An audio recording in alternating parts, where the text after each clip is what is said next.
An objection is a request for more information before I purchase. Sellers, they hear an objection and they'll immediately respond. If you know these are the most commonly asked questions that are occurring, put them in your proposal and ask and keep eliciting questions to determine what other concerns that they have. If you're not already recording your calls, is to start doing that today. Confidence. People buy when they feel confident, when they feel empowered. They've got all the information and they're like, you know what, I'm ready to take action. You've given me everything. In this episode, you're going to learn how to turn objections into powerful sales opportunities. Tell me how. All right. So first things first, I think a lot of people think that objections are barriers. They're a barrier to a sale. People freak out when they hear an objection. They're like, oh no, there's tension. This person's not going to want to buy. It creates a bit of uncertainty in oneself. When actually, I want you to think about objections completely different. An objection is a request for more information before I purchase. Okay? There's an information gap. And often what sellers do, let me break it down. Sellers, they hear an objection and they'll immediately respond, right? When in fact, the objection they're hearing is not the real reason why they're not progressing. This is where it takes the consultative selling process to actually drill down further. But what I want to do is walk you through how you can actually bring those objections first, right? So that you can get to the heart of the opportunity faster. Let me walk you through this process. So the great thing about recorded calls and the great thing about AI, you can actually take your past 10, 20, 50, doesn't matter how many calls, and I've done this before. I took a whole batch of calls for P3, for example, recorded hundreds of conversations that I had when we were testing a campaign. I then pulled the transcripts, into a file and we popped it into ChatGPT and we asked it to listen or to review all the calls and come up with, I think we did 6 or 8 most commonly asked questions. Now, those 6 to 8 most commonly asked questions were the objections, right? They were the things that people needed to know before they progressed. Now, there's so much you can do when you've got that information. You can put it into your sales landing page. You can put it into your emails, right? You can put it into your phone scripts. There are literally dozens of ways to use that content or to use that information to help your buyers progress through the process. And probably one of the 2 best tools for that, there's one called Blue Dot, which is really good for Google Meet. And then the other one that's probably more widely used is Fathom. And that can integrate into any Zoom, Google Meet, Teams, connected to your CRM. So whether you're using Go High Level or HubSpot, you can also tag each one of those 2 if someone's got an objection. And you can even create a whole channel of all the objections and all these little clips of recordings that you're talking about 100%. There. But what's great about this is once you know the most commonly asked questions, instead of waiting for the prospect or the potential buyer to ask it, bring it up first, right? It's a powerful way because you're completely neutralizing it. You're saying, hey, typically when people are at this stage, they want to know this information. Right? And you give them the information. So what you're doing is you're basically reducing any tension points because you're filling that information gap as they're progressing through the opportunity or through the process. Also, what you can do, and we've done it with Growth Forum, for example, Dave, is if you know these are the most commonly asked questions that are occurring, put them in your proposal. Right? Even if you've addressed it earlier, because remember the proposal will most likely be circulated with multiple people in the organization. They're going to have some of the similar questions. Or what you can do is you can get even more nuanced with this process. If you know that they're going to share it with the chief financial officer, put questions relevant to them. In fact, what you can do, go even deeper.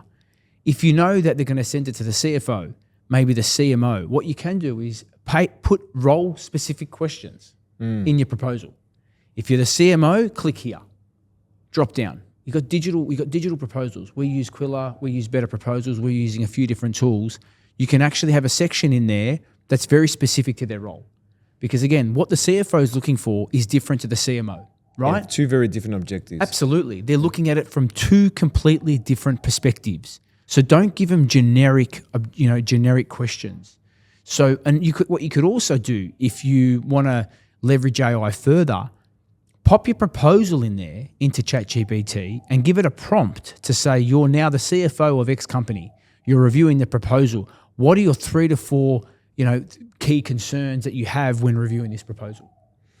they're your objections. They're your questions that you then need to build some FAQs around and throw it into the proposal. You can often take this a little bit sideways. Once you've got that data, Yeah. depending on what CRM you're using, let's just use HubSpot for example.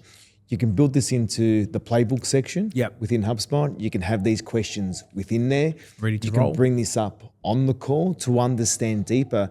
Hey, Louis, one, do you have a CFO within the business?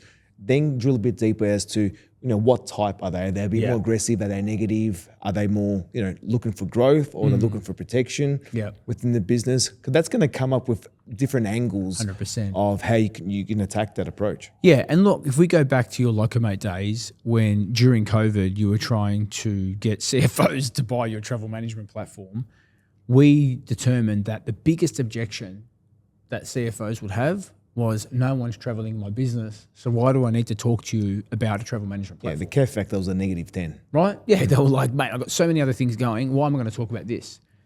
Because we determined that was going to be their objection or their question, we then baked it in to our phone script and we baked it in to our email template, which was our email cadence, which was, with everybody not traveling, this is a perfect time for you to review your travel policy because when people start traveling, it'll come back into your top 3 sort of line items from a cost perspective in your P&L.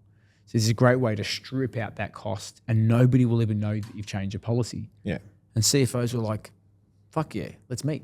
Yeah, best timing ever for that. For that, right? We used the objection, which was the reason why they didn't want to meet, and we turned it into the reason why they should be meeting. Yeah. And we're only able to determine that based on, again, recording these calls, coming up with the common thread. And we didn't have AI. Data. We didn't have AI. We had to go through it manually. That's right. And this was me, having this information to say, this is where I'm coming stuck. And then we had that conversation around what can we do to overcome that. And we tested it. And we booked how many meetings? Then it went stupid from there. Yeah, we were booking meetings after meetings. So, and I think this is where there's a great opportunity in every response. So, and again, this comes back to a mindset perspective. If somebody comes back to me and says no, great, figure out what's stopping you.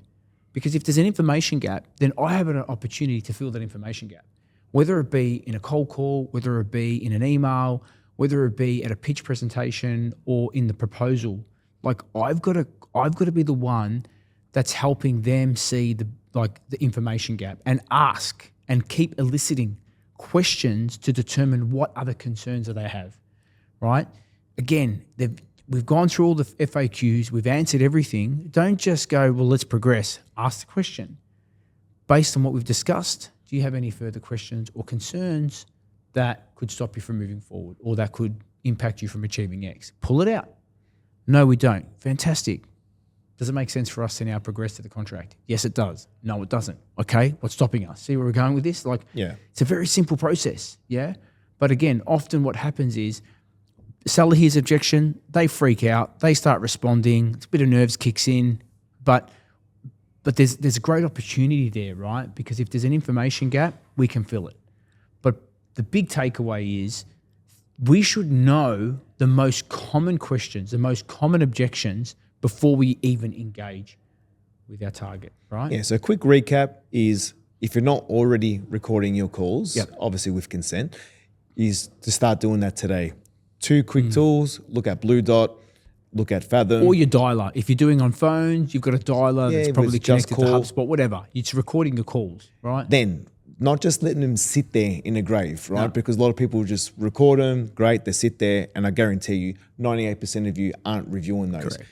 Get the transcripts, get the content, feed it into your LLM tool of choice, whether it's ChatGPT, whatever. There's 100 of them now, and then ask it what specific prompt did you mention earlier? What would you ask it? It's really simple. I just say review all these calls or review the transcripts from all these calls, and find out what were the 5 to 6 or 5 to 8 most commonly asked questions, because the most commonly asked questions are usually the things that will stop people from taking action, right? And if we don't give them that information, then potentially they'll be like, you know what, I want to progress, but I'm missing something. And remember, confidence.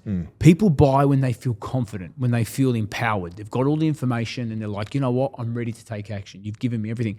In fact, last week in Queensland, Dave, prospect for P3 franchise came in and I sat across from the table. We've built great rapport, right? Got a great relationship now. She's flown to Melbourne. I flew to Brisbane. We're sitting across the table, having a coffee, and I actually asked the question. Because we're at a point of contract, right? I asked the question. I said, hey, because she's spoken to like 3 to 4 other different businesses. Other P3s or no, other different franchise groups. Oh, completely different. Completely different, right? So she's determining. She knows that she wants in. Yep. She's determining what Which business? She's franchise looked do at I buy into. Pilates. She's looked at another recovery business. Different price points or Massive similar? price point, from $400 to $1 million. Oh, okay. Right? Yeah. And I do this with everyone. I ask the question because we're really at a point now. We're just waiting for the final information from the lawyer so we can put the contract in place. I said, do you mind me asking, what's motivating you to choose us over the others? And she actually said to me, the level of information that you've given, and you're giving it to me before I request it. She said the others weren't forthcoming with information. But that's only because you know what's behind the scenes, exactly. right? What they're thinking, what the objections are, because you've gone through this process a lot. And one of the stages of the sales process, we actually give them a whole bunch of stuff that we know the competition don't give, and we put an action plan. This is what you need, et cetera, right? Again, because what will happen is if we don't, and I've seen it, later in the pipe or later in the funnel, they will come up as key objections and potentially kill the deal. So why would I wait? I'm bringing it forward. Yeah. Yeah, because sometimes you won't even know what the objection is, but they've almost selected one of those from your list because you haven't brought it up, because it's unknown, haven't been spoken of. And this is where the statement, this is where the phrase is really important. Even when you've gone through that whole process, Dave, and you're getting to the pointy end of the sale, something like this. Typically, Dave, when people like yourself arrive at this point of the process, they have this question, or this is what happens, right? Do you mind if I share? Bang. And what you're doing is they're going, oh, other people have that feeling as well, because what you're trying to do then... Trying to normalize it almost? Yeah, but there's also the potential hidden objection that they're not sharing. So is this when they can say, no, it's not that, it's this? Correct. So what you're doing is you're saying typically most people have this, because you know what it is. Yeah. You know that there are other things that could come up. So why wait for it? Say typically this is what's happening, because people buy the way that people like them purchase, right? That's one of if you look at the laws of Cialdini, like they're still relevant today. So leverage that. But the phrase typically I use all the time. You hear me say it. Typically doesn't make sense, right? I'm softening, and it's making it easier for them to sort of give us information.